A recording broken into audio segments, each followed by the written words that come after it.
Okay, we have James Meier with us today. How are you today? Good.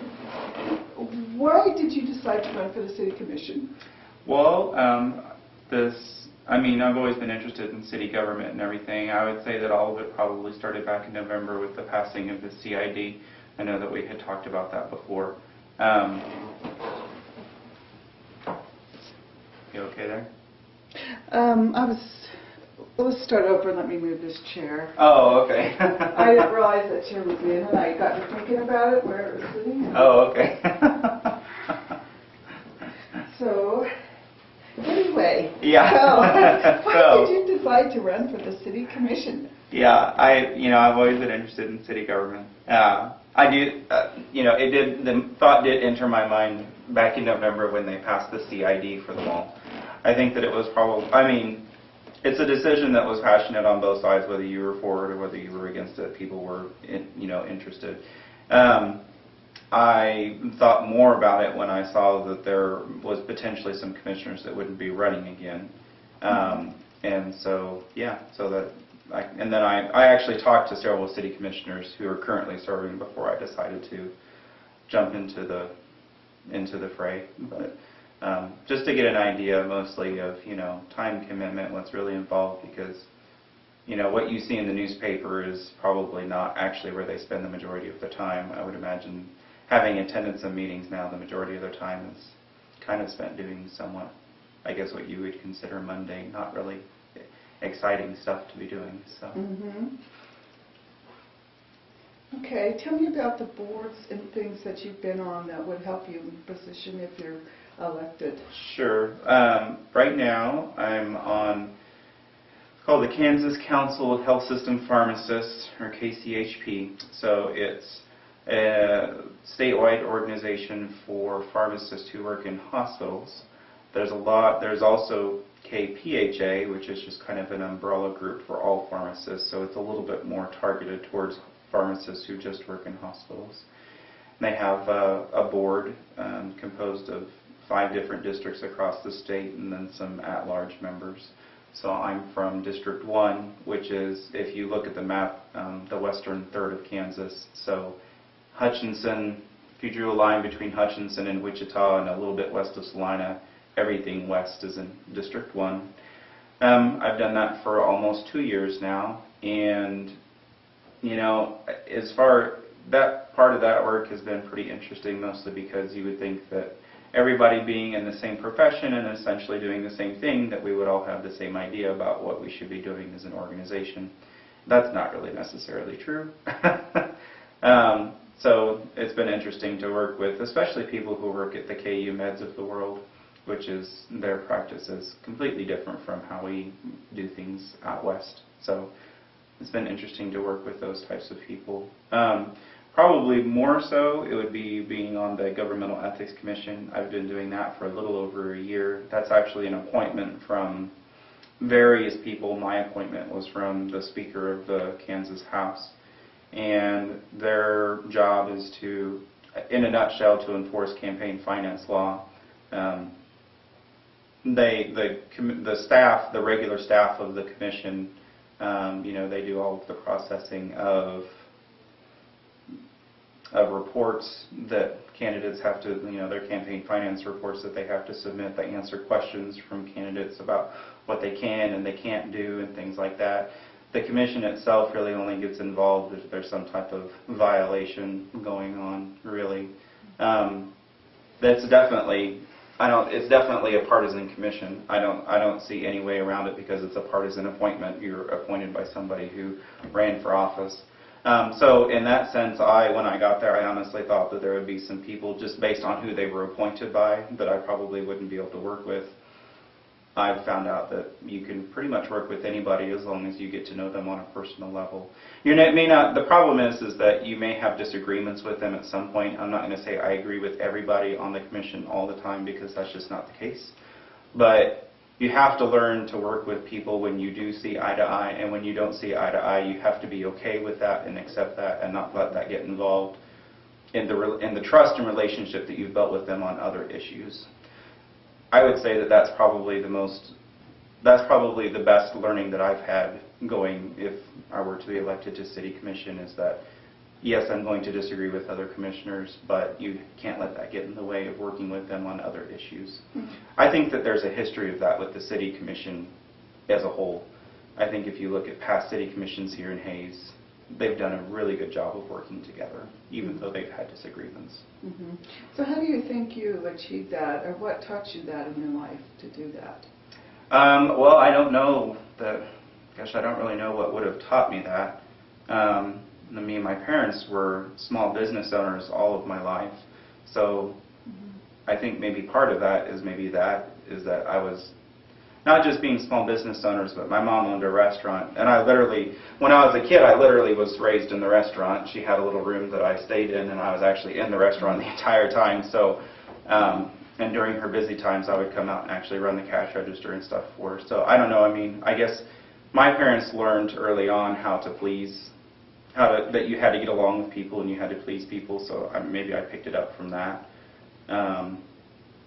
I don't know. I guess maybe you just have to be, I would say probably the commission's been a big thing. I think also when you go through school, I went to Emporia State and then I also went to the University of Kansas. You're going to get exposed to a lot of different people with a lot of different opinions, whether you really want to or not. And you just have to learn that they are what they are. They're different opinions, but there's usually always something that you can talk to somebody about and connect with somebody on some type of level, because they're just people too. So. Okay. Let's see. If elected, what would you like to see accomplished? What would I like to see accomplished? Well, I think that a lot of that's already been set by previous commissions. I think probably in the next 3 to 4 years, depending on how you finish, a 2 or 4 year term. I think in the next 3 to 4 years, you're going to see the new sewage processing plant. That's going to be a big deal. Not really the choice of the city, but really more mandated on them. I think I would like to see more progress made on water issues, primarily securing more water resources. And as far as I understand it, that's already been identified through the R9 ranch in Edwards County. So I think that there'll be I don't know that you'll see progress as far as building pipeline and things like that, maybe not necessarily, but I think that having some type of game plan going forward that's more concrete with a concrete timeline would be beneficial to the city. I think too, something that's really not being talked about publicly, but what I think will come up in the next 4 years will be the idea of a convention center again. It was raised once, and I think that, the commission had some issues with it at the time just because of the way that they wanted to finance it through the CID. And not even that it was a CID, but just because of the businesses that would have been included in the CID. I think that they had probably issues with that. So I think that idea will come up again. I don't really have strong feelings one way or the other. I think probably Hayes has gotten along just fine without it. I don't really think that it's the answer to all of our problems. So I would be interested to see what kind of proposals they come out with and what kind of financing they come out with. But I would say what a deal breaker would be for me is if they tried to do it through some type of financing that was only decided at the commission level and that there was no public vote on it. Other things that I'd like to see accomplished, I think probably the city's done a good job in the past with street maintenance, at least as far as funding it. I know that there's a lot of people who complain about the conditions of the streets, but having lived in Lawrence for 3 years when I was in school, you compare the conditions of Lawrence streets to Hayes, and our streets are way better than theirs. So, but I would like to see that funding continue. One of the things that the commission has done in the past is trying to use pay-go, that they pay for projects out of pocket rather than trying to finance them or bond them, like 13th Street and Vine Street and those things. So I would like to see those projects I'd like to see the city continue to do that. Gosh, that's kind of a bucket list. I'm trying to think of other things that I think will probably come up or I would like to see done. There's not any really one of those projects that I feel very strongly about. I just think that those are the things that are going to be the needs of the city going forward that are going to have to be addressed. And how will you make decisions? say, if something comes up like the malls or like the mall CID or the convention and visitation CID, how will you make decisions? As far as I will say that the reason that I would not have been in favor of the CID at the mall isn't because I have just strong feelings about CIDs and TIFs and that type of tax increment financing.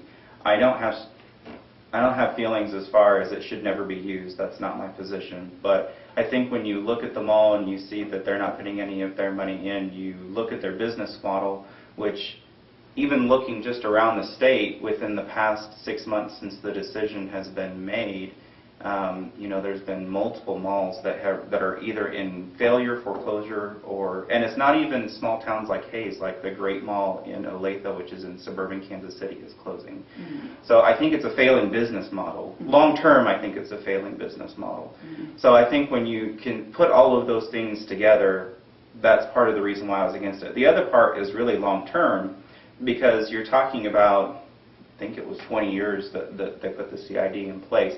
You don't know what the needs of Hayes are going to be 20 years from now. A lot of people are saying, well, it's not really tax money because it's money that they're spending at that business and all the city is doing is turning around and giving it back to that business. Well, okay, in a sense that's true, but in another sense, what if 10, 15, 20 years from now we need to replace the water treatment plant, or we need to build a new pool, or we need to do any type of city construction that would be large amounts of dollars. Now we've pigeonholed ourselves because we've raised the sales tax in one location by 1%. So if we went and said, how are we going to pay for this? Well, the city really only has, for the most part, two options. You either raise property taxes or you raise the sales tax. Well, you've already raised the sales tax in that location, so how much more can you raise it without, hurting consumers and without hurting the overall economy of the city? You've kind of pigeonholed future commissions into decisions that they can make. So that's the thought process that I go through when I think about those types of things. The other thought process that I go through is, what does it mean? What kind of message does that send to other businesses? The Centennial Mall just did a renovation within the past 2 years that was at their own expense, and they didn't come to the city for money. So what kind of message does that send to existing business owners? And I don't think it's a good message. As far as the convention center, what kind of thought process would I go through? Initially, I would have to say from the outset that if it was financed, I think that it would have to be a citywide sales tax. I don't think that I would ever be in favor of using just sales tax that's imposed on a small portion of businesses within the city. I think if it's something to the benefit of the entire city, then everybody ought to be paying. And not only that, but then it also puts it to a public vote so that the public really gets to decide if it's something that they want or not.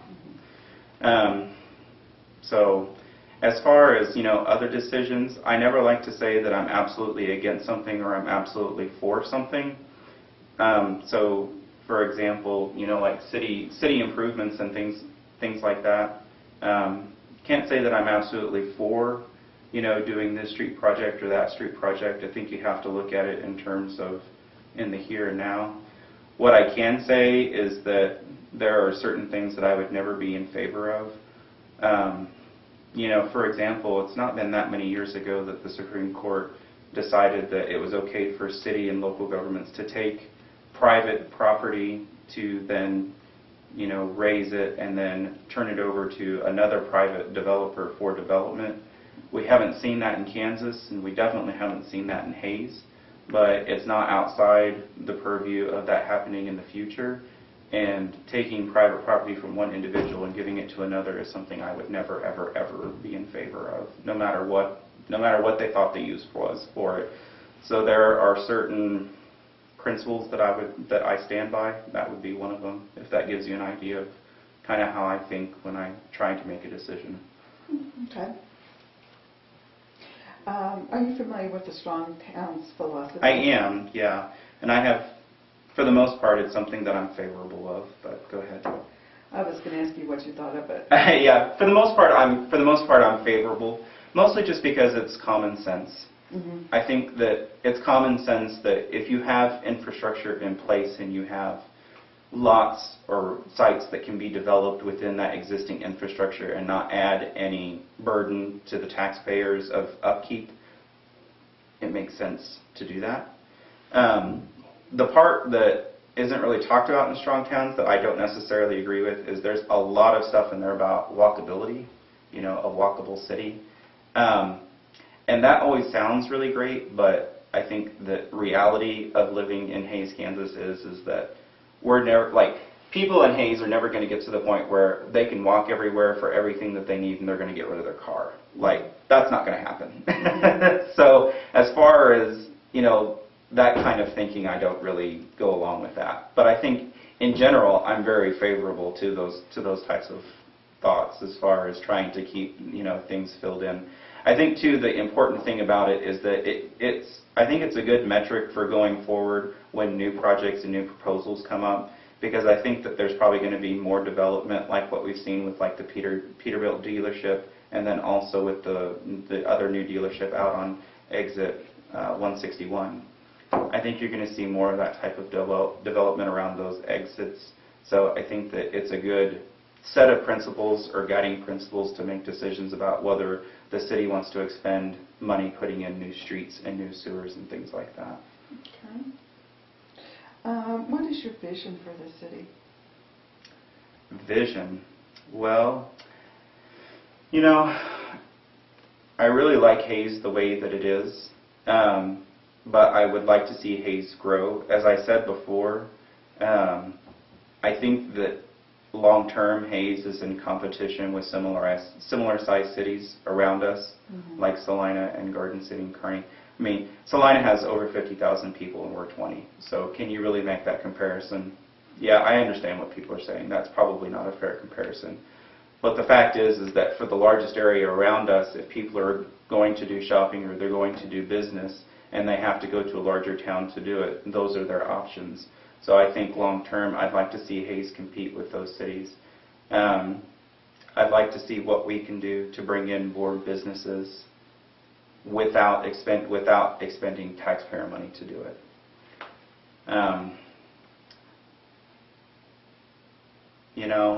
I would like to see more focus on the basic necessities of city government. What city government is basically supposed to do. They're supposed to provide streets, they're supposed to provide water, they're supposed to provide, utilities and things like that. So I'd like to see a focus as far as the city government goes on those things. Really, I would like to see Hays continue. I think Hays has been the leader of Northwest Kansas for the foreseeable past, and I'd like to see them make changes to make sure that they are in that position 20, 30, 40 years from now as well. Okay. What skills and talents do you bring to the commission? Well, I'm pretty detail-oriented. I think that you could say that about any pharmacist, that they're going to look at every minute detail, and that's just the way that they're programmed. I think anybody who goes into that profession has to be detail-oriented. What I do at the hospital is I normally work in the cancer center. So when I do my ordering for the day, I can spend upwards of $50,000, $60,000, $70,000 on medications in one day. So I already am pretty sensitive to price, and not only that, but I'm pretty sensitive to prices when I'm not even expending my own money. I'm expending the hospital's money, it's not my money. But I try to be as conscious as humanly possible of making sure that the costs that I'm expending are necessary costs and I'm not getting something that's not necessary. In the past, we've tried to come up with ways to save money and innovative ways to use the resources that we already have. For example, there's a medication called TPA that's used in strokes. It can also be used to clear ports for patients who have long-term ports placed for cancer treatments and things like that. After we have a stroke patient, there's usually a little bit of medication left over, and if you freeze it, it's actually good for 6 months. So what we're going to try and do now is after we treat those patients, we're going to save that medication, freeze it, and then use that in the future to clear ports rather than ordering the 2 milligram vials that come in that we had been ordering already. By doing that, we think we can save $30,000. So it's those kinds of ideas that I think, in trying to think outside the box, that hopefully I would be able to work with the other. Everybody's going to have a different idea of how you can save money and what you can do. But I already kind of have a history of being able to do that within healthcare. The other part of it is that I think long term, one of the biggest expenditures that the city is going to have, not the biggest, but an expenditure that the city is going to have to try to control in the next 3 to 4 years is going to be their healthcare costs for their city employees. I think it would be really beneficial to have somebody on the city commission who not only understands healthcare but understands health insurance and the long-term costs and has ideas about how they can try to reduce those costs. Okay. I know that there is a perception that there's a shortage of mid-price single-family homes in Hayes. What are your thoughts on this issue? Yeah. You know, when we moved to Hayes over 4 years ago, I was shocked at home values. You know, my wife is originally from Whitewater. It's a little town about 10 miles east of Newton, and I'm originally from Marion County. So I am used to those types of home values. I'm not used to the types of home values that you find in Hayes. So I would wholeheartedly agree with that statement. As far as what can be done to bring those down, I think that long term, the only thing that the city can do to bring those down is to build more housing. Mm-hmm. And I don't think the city needs to be the one that's building that housing, but I think that the city needs to do what it can to allow developers to build that type of housing. And to do it in a way that doesn't add cost to the city already. Mm-hmm. So we already have existing developments and existing infrastructure, streets that have already been built. I think that we just need to build more housing is really what it comes down to, because the only way you're going to bring down prices is if you have more choices. Mm-hmm. When we bought our house, and we bought our house in 2011, our realtor told us that at that time there were about 250 properties on the market. And keeping in mind that that was it wasn't probably at the low point of the real estate market nationwide, but it was in that vicinity. And he said 2 years prior to that, in 2008, 2009, that there were actually more properties on the market in Hayes, probably over 400 than there were at that time. So Hayes is an anomaly when it comes to real estate. And as far as what the city can do, I don't really think. There's a lot of people, I think, who would say, well, it's the city's responsibility to go and build, duplexes or, midterm housing so that people can move here. I don't really think that that's the position of the city. I think the position of the city is to make it easier for developers to come in, or not even developers, but just anybody to come in and build those types of houses themselves. Mm-hmm. Okay. And relations with Fort Hays State University, what can be done to improve that? Well, I guess I wasn't necessarily under the impression that relations were bad between the city and Fort Hays, but I will say that as far as what drives the city of Hays is first and foremost Fort Hays State University. Secondly would be, I think, the hospital. Third, oil. And fourth, farming. I think that those four things are vitally important to the city of Hays. As far as improving relations with Fort Hays, I just think that you just need to start talking to people. That's what I found, and again, that's what I found in the past, is that sometimes it just comes down to that there's not communication between people. So I think that if you are on the city commission, you need to have open communication with leadership at the university. The other part of it is, I think that you need to set expectations. So I don't know if there have been problems in the past between the university and the commission. I can't imagine that there would be too much, but I think that maybe it's just if the university is looking for something from the city, or the city is looking for something from the university, maybe to set those expectations early so that everybody understands where everybody's coming from. Okay. And what are your thoughts on the city contributing to outside agencies such as the Arts Council and those types of things? They contribute to the transportation buzz and various other types of things.